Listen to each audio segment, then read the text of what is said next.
Right now, millions of American families are living inside RVs, not out of some glamorous van life freedom, but because every other door in society has been slammed shut.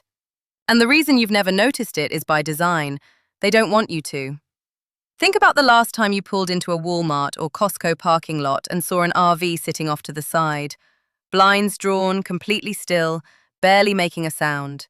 You probably didn't think twice about it. You assumed someone was taking a break on a cross-country road trip. But behind those tinted windows, an entire family is waking up. Children are getting dressed for 5th grade, using wet wipes to clean their faces, while a parent irons a work shirt for a shift at an Amazon fulfillment center. These are people with full-time jobs, W-2s, and direct deposits. They did everything society told them to do, and yet they were priced out of existence. We are looking at a phantom housing crisis, deliberately engineered from the inside to remain utterly invisible. Most people operate under a single, comfortable assumption about recreational vehicles. An RV means retirement.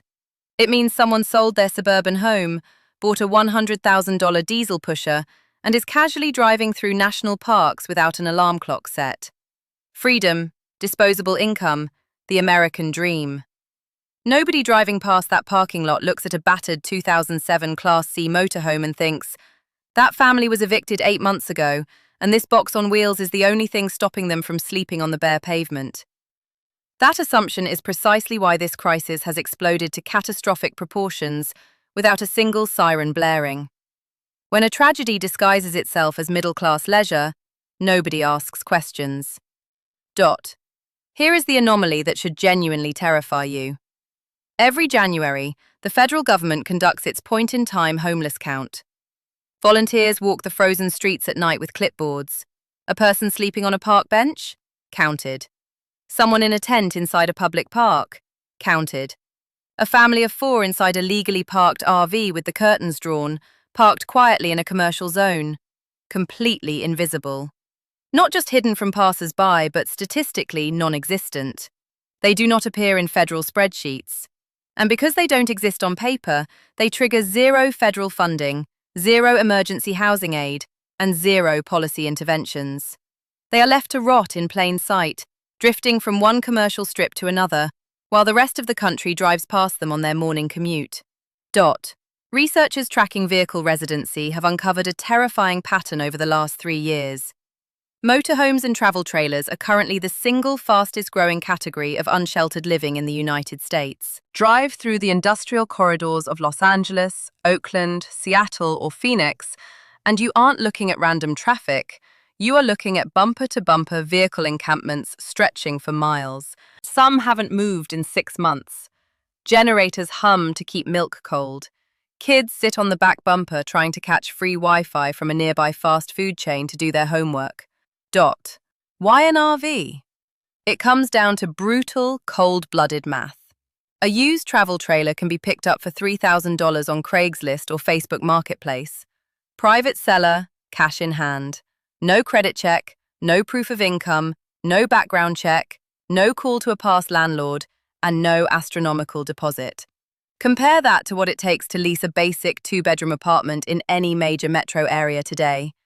You need a credit score above 650, proof that you earn 3 times the monthly rent, a spotless eviction history, first month's rent, last month's rent, and a security deposit. In a city where a mediocre apartment costs $2,400 a month, stepping through the front door requires $7,000 to $8,000 up front. For a working family that just got hit with a sudden rent hike or a medical bill, that door is welded shut forever. So they buy the only door left, the one on wheels. But here is the trap. Living in an RV doesn't pause your financial bleed, it just changes who gets your money. A transmission failure on a 20-year-old motorhome isn't just a mechanical repair, it's an instantaneous eviction notice served by the side of the road. And as cities deploy militarized parking enforcement and private towing companies to clear these invisible residents out, the trap is springing shut. How did a country with the largest economy on Earth transform its working class into a ghost fleet of mobile refugees? The answer isn't a lack of effort. It's a paper trail of fatal economic decisions that trace back decades. To understand how American cities turned into vast, unmapped parking lots for the working poor, we have to look at a structural failure that has been compounding for over 50 years. This is not a sudden economic anomaly, nor is it the result of individual financial recklessness. It is the direct, predictable outcome of decades of legislative engineering, exclusionary zoning laws, and a widening chasm between median wages and shelter costs.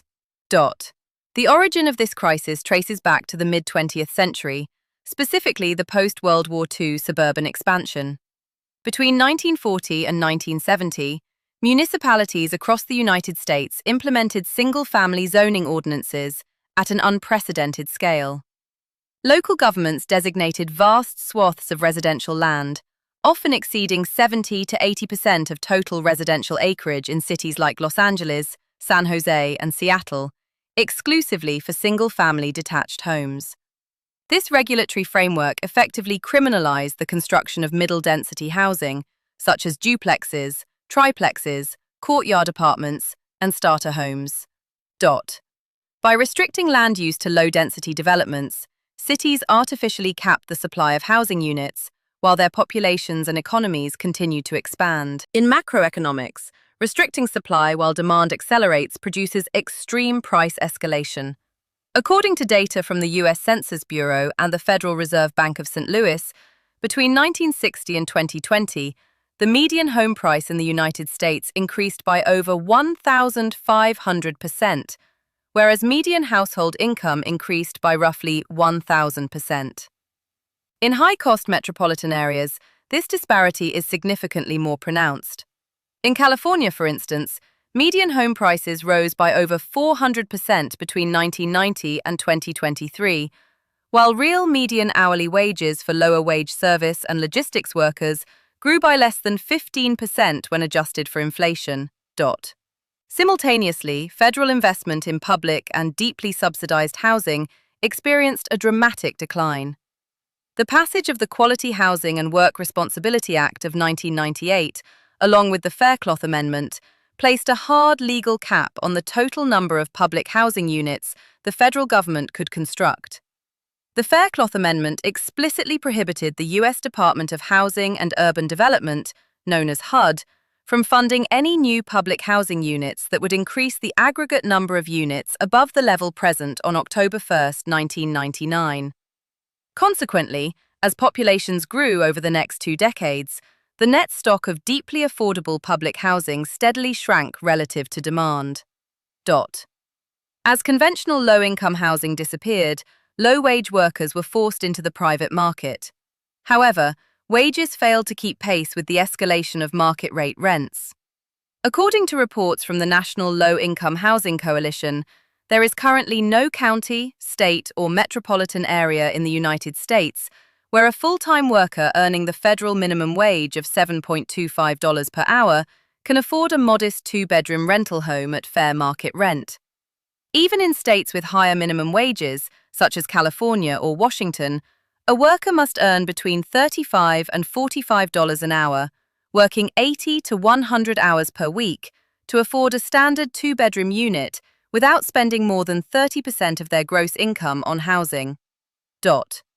When the COVID-19 pandemic hit in 2020, followed by the end of the federal eviction moratoriums and the depletion of federal emergency rental assistance funds in 2022 and 2023, millions of households faced an immediate cliff. Landlords, contending with rising property taxes, insurance premiums, and market inflation, increased rents at record rates. In 2021 and 2022 alone, national median rent prices rose by more than 15% in a single 12-month period, representing the sharpest annual increase in recorded U.S. history.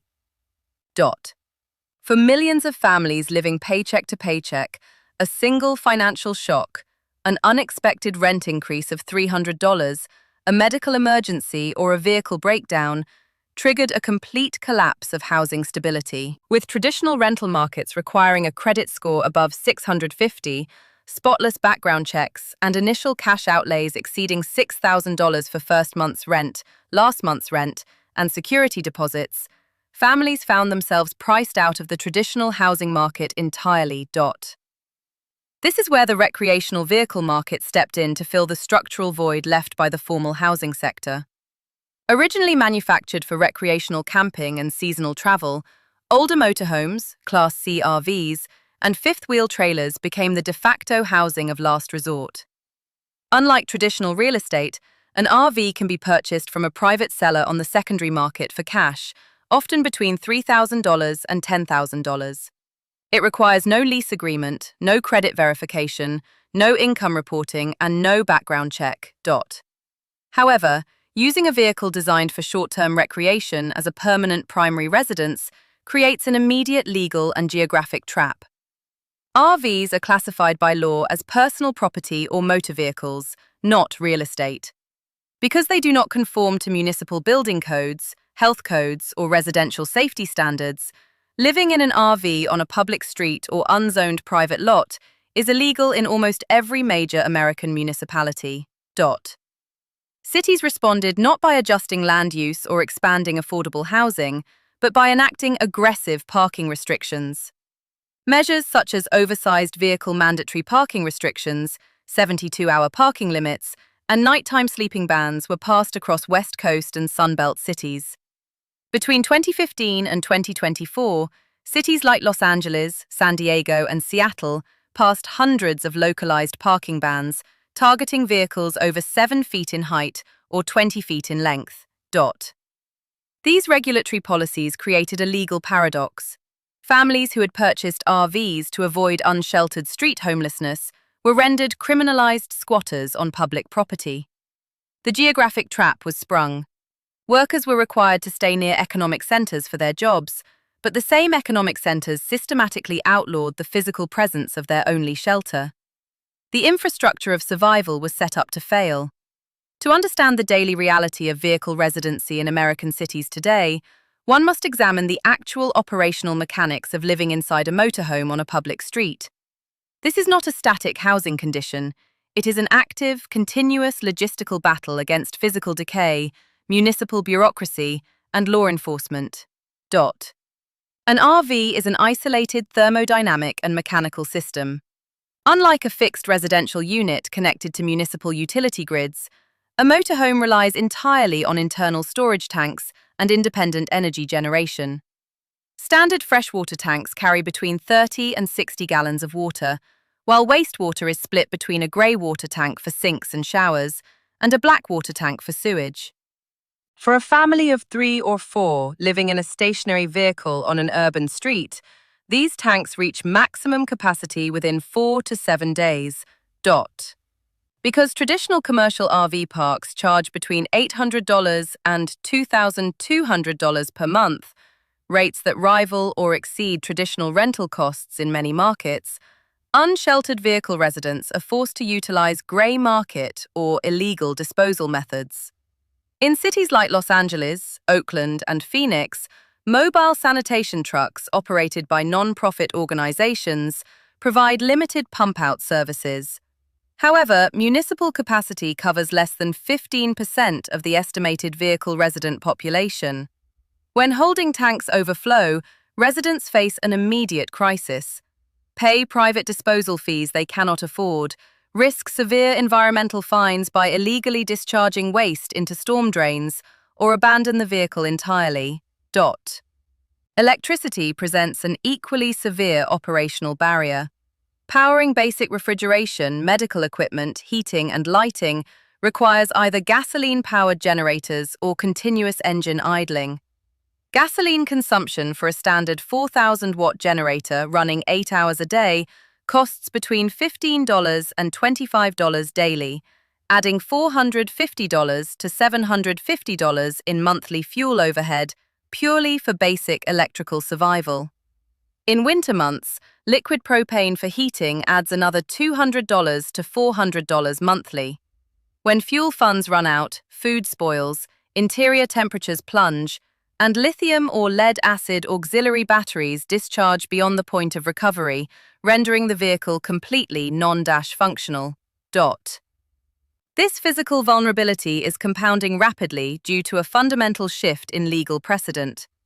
On June 28, 2024, The Supreme Court of the United States issued its landmark 6-3 ruling in City of Grants Pass versus Johnson.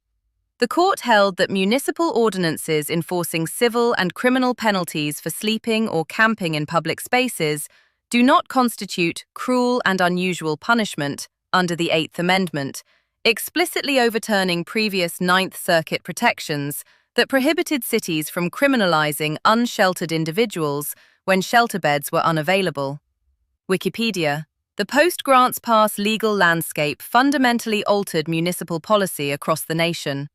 Following the ruling, over 350 cities across 14 states swiftly passed or expanded aggressive anti-camping and vehicle residency bans.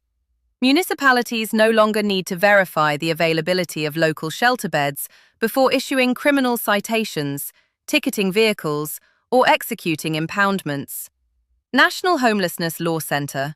In Los Angeles County, where the 2024 point-in-time homeless count identified nearly 3,700 RVs actively used as primary residences on city streets, municipal authorities expanded the non-conforming vehicle ordinance. This regulation strictly bans vehicles exceeding 8 feet in width, 7.5 feet in height, or 20 feet in length from parking on public streets without specialized short-term permits. In Los Angeles alone, there are now over 1,360 designated oversized vehicle parking restriction zones. cityoflosangeles.gov. 2. When an RV receives an initial parking citation, the fine typically ranges from $73 to $128. If unpaid within 30 days, late fees double the penalty. 5 or more unpaid parking citations trigger an immediate legal hold, empowering municipal traffic officers to order a commercial tow dot. The impoundment process represents the absolute terminal point for working families living in vehicles. When a private towing company hooks an RV, the vehicle and the family's entire physical existence, clothing, tools, legal documents, medicine, and personal records, are hauled to a commercial impound yard. Initial tow fees average $300 to $500, with mandatory daily storage fees ranging from $60 to $120 per day. For a family that entered vehicle residency specifically because they lacked $1,000 in liquid savings, retrieving an impounded vehicle within 48 hours requires over $800 in upfront cash. If the vehicle's registration is expired, a common reality for cash-strapped owners, the impound yard is legally prohibited from releasing the vehicle until full back taxes, registration fees, and proof of valid insurance are presented. After 30 days in an impound yard, state lien laws allow towing operators to declare the vehicle abandoned. The yard then auctions the RV for scrap metal or sells it at salvage auctions. In a single administrative stroke, a working family is transitioned from vehicle-sheltered status to absolute, unsheltered street homelessness, stripped of their mechanical asset, their shelter, and their personal possessions. Meanwhile, municipal interventions designed to mitigate this collapse remain severely underfunded and structurally inadequate. Safe parking programs, designated, secured lots where individuals can legally park overnight with access to security, portable toilets, and social workers, have been established in cities like Santa Barbara, San Jose, Oakland, and Los Angeles. However, the math reveals a massive scale mismatch. cityoflosangeles.gov. Across the entire city of Los Angeles, municipal safe parking sites accommodate roughly 200 total passenger vehicles. 0 of these official city-funded sites are structurally equipped or legally permitted to accept full-sized RVs or travel trailers due to spatial constraints, turning radii, and liability restrictions. The entire municipal safety net for vehicle residency excludes the very category of vehicle that houses the vast majority of unsheltered families.